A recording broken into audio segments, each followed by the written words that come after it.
के लिए, जनता को रोकने के लिए ये लोग फिर अदालत के दरवाजा खटखटाए हैं, आइए फाइल कर करके। लेकिन अब ये देखना है कि 14 तारीख का जो केस जो है सुनवाई होने वाली है सहारा सेवी केस का, उसमें क्या डिसीजन आता है। जो 1000 करोड़ रुपया जमा करने के लिए सुप्रीम कोर्ट आदेश दिया था 4 या 5 सितंबर को, वे अब तक कोर्ट में पैसा भी नहीं जमा हुआ है, और नहीं सहारा का किसी भी सहारा के परिवार के लोग जो बतलाए थे कि हमारे पास ज्वाइंट एडवेंचर आ रहे हैं, उनको हम अपने बम्बे वाले ज़मीन बेचने जा रहे हैं, और उसका भी कोई अभी तक ज्वाइंट वेंचर लेकर के कोर्ट के सामने खड़े नहीं हुए, क्योंकि कोर्ट का आदेश था कि आप जो भी कोई नया काम करेंगे सहारा से संबंधित, कोई ज़मीन बिक्री करेंगे या कोई ज्वाइंट वेंचर को, तो वे पारदर्शी तरीका से होना चाहिए और उसको कोर्ट के जानकारी में लेकर के और सीआरसी को जानकारी दे करके ही कोई कार्य करना है। लेकिन ये अब तक तो इनका, क्योंकि 1 महीना से भी जो 28 दिन का टाइम दिया गया था उससे भी ज़्यादा समय हो चुका है, लेकिन अब तक ये लोग सहारा के कोई भी अधिकारी अदालत में किसी भी प्रकार का कोई रिपोर्ट अब तक जमा नहीं किया है। ये सहारा को कोर्ट में जाना चाहिए था, अपनी अदालत से फरियाद करना चाहिए था कि हमारे ऊपर तमाम जगहों पर केस चल रहा है, उन्हें एकत्रित करके सुप्रीम कोर्ट में सुनवाई किया जाए। लेकिन सहारा नहीं जा करके और केंद्र सरकार जाती है, ये सोचने की बात हो गई है। और जनता को अब समझने की बात है कि जिस ढंग से हमें मूर्ख बनाने का ये लोग हम प्रयास किए थे सीआरसी पोर्टल खोल करके, और सीआरसी में ये लोग पैसा को रोकने का प्रयास किए, वहाँ से फिर रिसमीशन का एक पोर्टल बनाया गया, उसमें भी पैसा अभी तक नहीं मिल रहा है किसी को भी। और ये लोग दर्शाते हैं कि इतने पैसे हम दे चुके हैं, बल्कि उससे ज़्यादा जितना ये लोग पैसा जनता के बीच में दिए, उससे ज़्यादा जो उसको निगरानी करने के लिए समितियां बनाई गई जिसमें जज और वो एडवोकेट हैं, उन लोगों के तनख्वाहें ज़्यादा उससे ज़्यादा दिया जा चुका है। आज एक नई अपडेट हमारे सामने आया है कि भारत सरकार यानी सहकारिता मंत्रालय सहारा इंडिया पर जो तमाम जगहों पर केस चल रहा है उसको बंद कराने के लिए सुप्रीम कोर्ट में आईए फाइल किया है, और उसके जानकारी देने के लिए आज आप लोगों के समक्ष उपस्थित हुआ हूँ। ये समझने की चीज़ है कि आखिर की सरकार जनता के विरुद्ध ये कार्य क्यों कर रही है। सबसे पहले सहारा के जो पेमेंट था उसे दिलाने में आज तक ये विफल रही। जो कांग्रेस सरकार सहारा प्रमुख को जेल में डालने का काम किया था, उसे पैरोल पर ये लोग बाहर निकाले, और बाहर निकालने के बाद में उन्हें आजीवन जब तक वे मरे नहीं उनको पैरोल पर बाहर रखा गया। जिस ढंग से राम रहीम को जब चुनाव होता है केंद्र सरकार उन्हें पैरोल पर बाहर निकाल करके, और पूरे देश में किसी भी जगह चुनाव होता है उनको 20 दिन 25 दिन महीना दिन के लिए पैरोल पर निकाल देती है, और ये कंटिन्यू करीब 3 से 4 साल तक ले सहारा प्रमुख को बाहर में रखा गया। और इसी का नतीजा हुआ कि सहारा प्रमुख जो 25,000 करोड़ रुपया सीआरसी में जमा करना था, जनता का जो पैसा वे ठगी कर करके लिए थे, और वे पैसा वापस नहीं किए, 15,000 समथिंग करोड़ रुपया ही जमा कर छोड़ दिया। और जिसके लिए सुप्रीम कोर्ट में सहारा सेवी केस का जो सुनवाई चल रहा है कंटेम्प्ट केस का, और उस पर भी उसका 14 तारीख का जो डेट निर्धारित किया गया है, और ये 14 अक्टूबर में सुनवाई होने की बात हुई है, क्योंकि लिस्टिंग हो चुका है। और उसमें देखिए, और इसके पहले पिनाक महंती केस में जो सहारा सेवी का मुख्य केस है, उस केस में आईए फाइल कर करके अमित शाह जी क्या दर्शाने के प्रयास कर रहे हैं। क्या ये नहीं लगता है कि ये सहारा को बचाने के लिए कुछ चक्र चला जा रहा है, क्योंकि वे जनता के तो काम करते नहीं है, जनता के हित का कोई कार्य किया नहीं जाता है। और ये लोग जो सहारा का ज़मीन है उससे बेच करके, या उसकी और भी जो संपत्तियां हैं उसे बेच करके जो सहारा जमा करता है, गरीब गुरबे की जो ज़मीन है वे देने के कार्य नहीं करके, और लोग अपने इंसाफ के लिए भारत की अन्य अदालतों में गए हैं, और वहाँ पर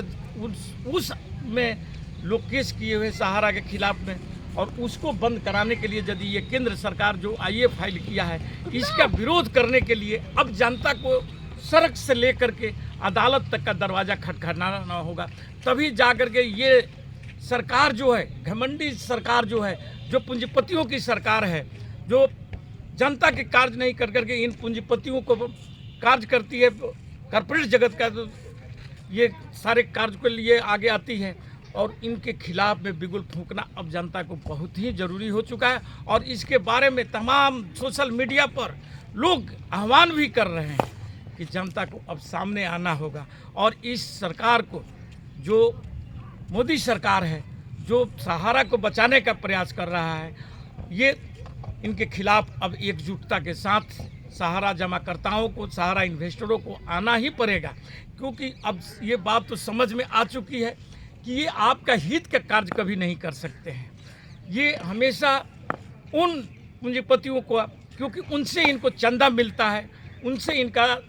चुनाव में मदद मिलता है और इसलिए उनके पक्ष में ये लोग हमेशा खड़ा होते हैं। और इसी के लिए ये सहारा को कोर्ट में जाना चाहिए था, अपनी अदालत से फरियाद करना चाहिए था कि हमारे ऊपर तमाम जगहों पर केस चल रहा है, उन्हें एकत्रित करके सुप्रीम कोर्ट में सुनवाई किया जाए। लेकिन सहारा नहीं जा करके और केंद्र सरकार जाती है, ये सोचने की बात हो गई है। और जनता को अब समझने की बात है कि जिस ढंग से हमें मूर्ख बनाने का ये लोग हम प्रयास किए थे सीआरसी पोर्टल खोल करके, और सीआरसी में ये लोग पैसा को रोकने का प्रयास किए, वहाँ से फिर रिसमीशन का एक पोर्टल बनाया गया, उसमें भी पैसा अभी तक नहीं मिल रहा है किसी को भी। और ये लोग दर्शाते हैं कि इतने पैसे हम दे चुके हैं, बल्कि उससे ज़्यादा जितना ये लोग पैसा जनता के बीच में दिए, उससे ज़्यादा जो उसको निगरानी करने के लिए समितियां बनाई गई, जिसमें जज और वो एडवोकेट है, उन लोगों के तनख्वाहें ज़्यादा उससे ज़्यादा दिया जा चुका है। इस पर ये लोग ध्यान नहीं दे रहे हैं, बल्कि जनता को फिर ये लोग एक बार गुमराह करने के लिए, जनता को रोकने के लिए ये लोग फिर अदालत के दरवाजा खटखटाए हैं, आइए फाइल कर करके। लेकिन अब ये देखना है कि 14 तारीख का जो केस जो है सुनवाई होने वाली है सहारा से भी केस का, उसमें क्या डिसीजन आता है। जो 1000 करोड़ रुपया जमा करने के लिए सुप्रीम कोर्ट आदेश दिया था 4 या 5 सितंबर को, वे अब तक कोर्ट में पैसा भी नहीं जमा हुआ है, और नहीं सहारा का किसी भी सहारा के परिवार के लोग जो बतलाए थे कि हमारे पास ज्वाइंट एडवेंचर आ रहे हैं, उनको हम अपने बम्बे वाले ज़मीन बेचने जा रहे हैं, और उसका भी कोई अभी तक ज्वाइंट वेंचर लेकर के कोर्ट के सामने खड़े नहीं हुए। क्योंकि कोर्ट का आदेश था कि आप जो भी कोई नया काम करेंगे, सहारा से संबंधित कोई ज़मीन बिक्री करेंगे या कोई ज्वाइंट वेंचर को, तो वे पारदर्शी तरीका से होना चाहिए और उसको कोर्ट के जानकारी में लेकर के और सीआरसी को जानकारी दे करके ही कोई कार्य करना है। लेकिन ये अब तक तो इनका, क्योंकि 1 महीना से भी जो 28 दिन का टाइम दिया गया था, उससे भी ज़्यादा समय हो चुका है, लेकिन अब तक ये लोग सहारा के कोई भी अधिकारी अदालत में किसी भी प्रकार का कोई रिपोर्ट अब तक जमा नहीं किया है। अब देखना है आप कि सहारा के विरोध में कोर्ट क्या फैसला लेता है। लेकिन जिस ढंग की सरकार की रवैया है, और कोर्ट भी जो 2012 से सुप्रीम कोर्ट में जो मामला चल रहा है, उस पर अब तक किसी प्रकार की